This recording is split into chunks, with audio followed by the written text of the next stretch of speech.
കുറെ ചിരിച്ചു, നല്ല എന്റർടൈൻഡ് ആയിരുന്നു, നല്ല അഭിനയം. ഷെയ്നെയും ബാബു സാറിനെയൊക്കെ ഭയങ്കര ഇഷ്ടമായി. അടിപൊളി പടമായിരുന്നു, നല്ല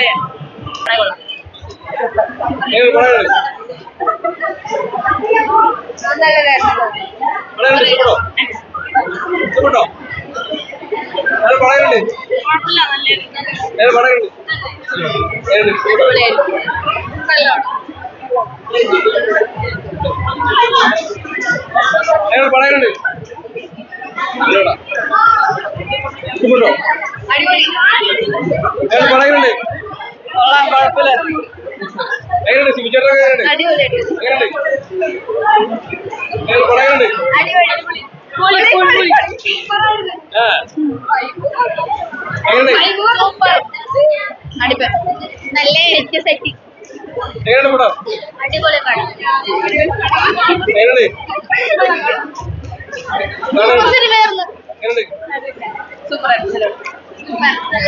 ബാബുരാജ് സാറ് കുറെ നാളുകൾക്ക് ശേഷമാണ് ഇപ്പൊ മൂവിയിൽ ഇങ്ങനെ ഒരു കോംബോയില് വരുന്നത്. അപ്പൊ അത് കിടുവായിരുന്നു, നല്ല കോമഡീസും നല്ല അടിപൊളിയായിരുന്നു. അത് ശരിയാ, അതും അടിപൊളിയായിരുന്നു. മറ്റേ മഹിമ മാമിന്റെ കൂടെയുള്ള അഭിനയം കിടുവായിരുന്നു, നല്ല ശരി. അത് ഒരു പുതിയ ഒരു എന്താ പറയാ, ഒരു നല്ലൊരു ആൾക്കാർക്ക് നല്ലൊരു ഇതാണ് കൊടുക്കുന്നത്, നല്ലൊരു പുതിയൊരു ഇതിലേക്ക്. അതായത് എല്ലാവരും അക്സെപ്റ്റ് ചെയ്യുന്നില്ലല്ലോ ആ ഒരു ടീം. അപ്പൊ എല്ലാവർക്കും നല്ലൊരു പാഠമായിട്ട്. ഞാൻ ഫസ്റ്റ് ടൈമാണ് എനിക്ക് ഇത്രയും വലിയ ഓഡിയൻസിലൂടെ നമ്മുടെ സിനിമ കണ്ടപ്പോ അവരെല്ലാവരും ഇത്രയും നല്ല എൻജോയ് ചെയ്യണ കണ്ടപ്പോ ഭയങ്കര സന്തോഷം തോന്നി. ഇനി വേണം ബാക്കിയുള്ളവരുടെയൊക്കെ റിവ്യൂസ് അറിയാൻ വേണ്ടിട്ട്. കോമഡി ആയിരുന്നു, എനിക്ക് ഭയങ്കര ടെൻഷൻ ആയിരുന്നു. കാരണം ഞാൻ ഇതിൽ കുറച്ച് സീൻസ് ഒക്കെ സ്കൂട്ടർ ഓടിക്കുന്ന സീനൊക്കെ, അതും ബാബുരാജ് സാറിനെ ഇരുത്തി ഓടിക്കുന്ന കുറച്ച് റിസ്ക് ആയിരുന്നു. പക്ഷെ എന്നെ ഭയങ്കര സപ്പോർട്ട് ചെയ്തിട്ടായിരുന്നു. അത് നല്ല, ഞങ്ങൾ എൻജോയ് ചെയ്തിട്ട് തന്നെയാണ് സീൻ ചെയ്തത്. അത് നന്നായിട്ട് വർക്ക്ഔട്ട് ആയില്ലേ.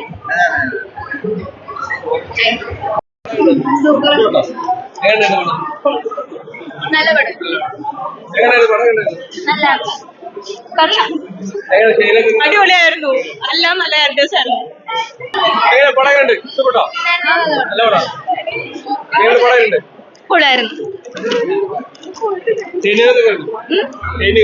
ഇല്ല, മഹിമേനെ മാത്രം കാണാൻ പറ്റുള്ളൂ.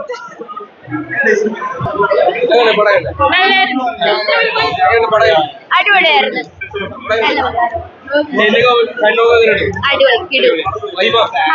അടിപൊളിയാ.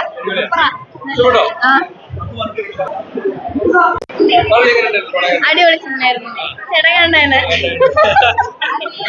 നല്ല സിനിമയാ. എന്തായാലും തിയേറ്ററിൽ തന്നെ കാണണം. കാരണം കുറെ ചിരിക്കാനുണ്ട്, കോമഡി ഉണ്ട്, അതുപോലെ ഇമോഷണലി കുറെ കണക്ട് ചെയ്യുന്ന കാര്യങ്ങളുണ്ട്. പിന്നെ ഷൈൻ ചെയ്യേണ്ട ഒരു സംഭവമൊക്കെ ഭയങ്കര ഡിഫറെന്റ് ആയിട്ടാണ് വന്നിട്ടുള്ളത്. അപ്പൊ കുറെ മാറ്റങ്ങളൊക്കെ ഇനി വരുമായിരിക്കും ഈ സിനിമയിലൂടെ. എന്തായാലും അടിപൊളി, ഹാപ്പിയാണ്.